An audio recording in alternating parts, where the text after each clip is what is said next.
नमस्कार। आज हम कक्षा 12वीं के कुछ महत्वपूर्ण अनुच्छेदों के बारे में बात करेंगे। अनुच्छेद 1 में भारत राज्यों का एक संघ होगा, इसका उल्लेख किया गया है। अनुच्छेद 14 में कानून के समक्ष समानता और कानून का समान रूप से संरक्षण के बारे में बताया गया है। अनुच्छेद 15 में धर्म, जाति, लिंग, स्थान एवं मूल वंश आदि भेदभाव का निषेध बताया गया है। अनुच्छेद 16 में अवसर की समानता का उल्लेख किया गया है। अनुच्छेद 17 में अस्पृश्यता का अंत और अनुच्छेद 23 में मानव के दुर्व्यापार और बलात्श्रम का निषेध किया गया है। अनुच्छेद 24 में कारखानों आदि में बालकों के नियोजन का प्रतिषेध किया गया है। अनुच्छेद 32 में संवैधानिक उपचारों के अधिकार का उल्लेख किया गया है।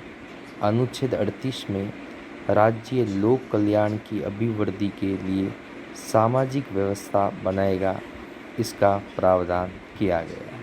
अनुच्छेद 44 में समान नागरिक संहिता की बात बताई गई है। अनुच्छेद 51 में अंतर्राष्ट्रीय शांति एवं सुरक्षा में संवृद्धि या वृद्धि के बारे में बताया गया। अनुच्छेद 61 में महाभियोग की प्रक्रिया का उल्लेख किया गया है।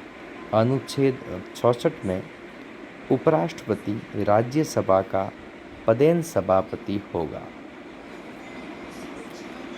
अनुच्छेद 79 में संसद का गठन, अनुच्छेद 80 में राज्यसभा का गठन, अनुच्छेद 81 में लोकसभा के गठन का उल्लेख किया गया है। अनुच्छेद 82 में परिसीमन आयोग का उल्लेख किया गया है। अनुच्छेद 83 में संसद के सदनों के कार्यकाल के बारे में बताया गया है।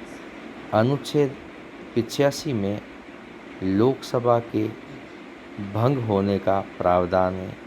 अनुच्छेद 88 में संसद के अधिवेशन में महान्यायवादी और मंत्री दोनों ही शामिल होंगे या भाग लेंगे, लेकिन वोट केवल मंत्री ही देगा और मंत्री उस सदन में वोट देगा जिस सदन का वो सदस्य है। अनुच्छेद 89 में राज्यसभा का पदेन सभापति उपराष्ट्रपति होगा, यह प्रावधान किया गया है। अनुच्छेद 93 में लोकसभा के पद अधिकारियों का उल्लेख किया गया है। एक लोकसभा का अध्यक्ष होगा और दूसरा लोकसभा का उपाध्यक्ष होगा। अनुच्छेद 108 में दोनों सदनों की संयुक्त बैठक का प्रावधान किया गया है। दोनों सदनों में असहमति होने पर राष्ट्रपति संयुक्त बैठक बुला सकता है। अनुच्छेद 109 में धन विधेयक की प्रक्रिया का उल्लेख किया गया है और अनुच्छेद 110 में धन विधेयक की परिभाषा बताई गई है।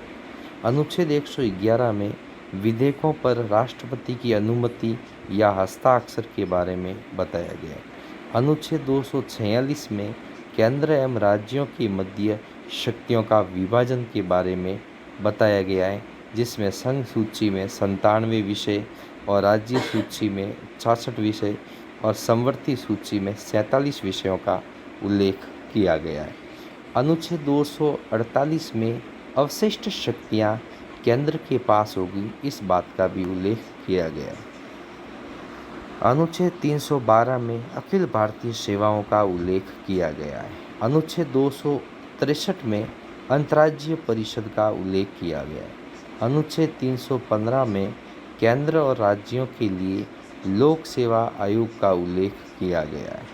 अनुच्छेद 330 में लोकसभा में अनुसूचित जाति एससी और अनुसूचित जनजाति एसटी के लिए स्थानों के आरक्षण की व्यवस्था की गई है। अनुच्छेद 331 में लोकसभा में आंग्ल भारतीय समुदाय का प्रतिनिधित्व के बारे में बताया गया है।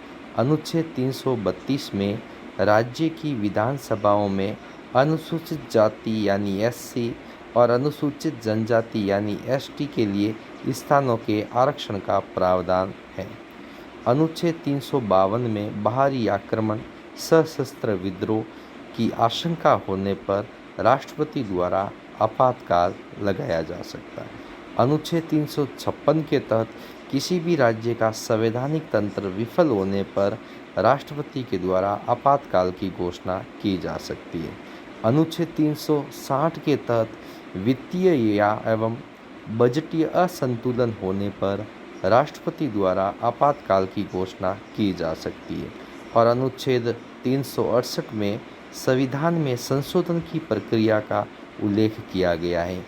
ये सारे अनुच्छेद राजनीति विज्ञान के विषय में बताए गए हैं, जो कक्षा 12वीं से संबंधित विशेष रूप से हैं। धन्यवाद।